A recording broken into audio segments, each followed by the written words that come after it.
खरं म्हणजे ह्याच्यामध्ये अंबरनाथमध्ये आज अंबरनाथकरांसाठी ही दिवाळी भेट आहे आणि हा ऐतिहासिक आनंदाचा दिवस आहे की अंबरनाथचा जसं विकास होतोय, रस्ते होत आहेत, अनेक विकास प्रकल्प इथे झाले, परंतु नाट्यगृह ही इथल्या अंबरनाथकरांची जी काही मागणी होती ती आज पूर्ण झालेली आहे. अतिशय उत्तम, उत्कृष्ट असं सर्व सोयी सुविधांसह अत्याधुनिक असं नाट्यगृह इथं उभं राहिलेलं आहे.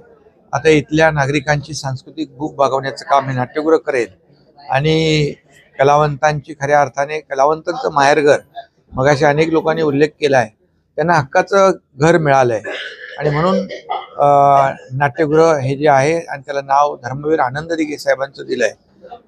आनंद दिघे साहेबांनी देखील कलावंतांना नेहमीच त्यांच्या पाठीशी उभे राहिलेले आहेत आणि म्हणून आनंद दिघे साहेबांचं नाव दिलं, त्याबद्दल देखील मी मनापासून खासदारांचं अभिनंदन करतो.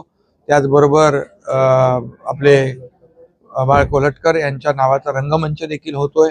ते इथले अंबरनाथचे रहिवासी होते आणि ते मोठे कलावंत होते आणि त्याचबरोबर लोकशाहीर अण्णाभाऊ साठे यांच्या नावाची मागणी होती. त्यांचा देखील प्रांगणामध्ये पुतळा होतो. हे सगळ्या बाजूने एक दुग्ध शर्करा योग असं म्हटलं तर वावगं ठरणार नाही आणि म्हणून अतिशय चांगली उच्च दर्जाची वास्तू अंबरनाथकरांना नाट्यगृहाच्या रूपाने मिळालेली आहे.